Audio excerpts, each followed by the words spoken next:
Here's how to spot fake websites. First, you search whatever website you want. For me, it's gonna be YouTube. Now I'm gonna search YouTube with a typo. And guess what? It does not recognize the site. I'm gonna go into YouTube again.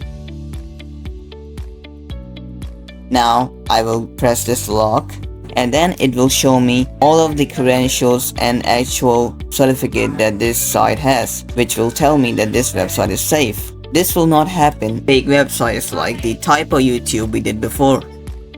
Now I will input youtube.com, which is the official site of YouTube, and then press enter in this website checker. Now it will give me all of the credentials and proof that this website is actually legit. And if a website is fake, it's gonna tell me right away in the same section. Thanks for watching. I'll see you guys in the next one. Bye bye.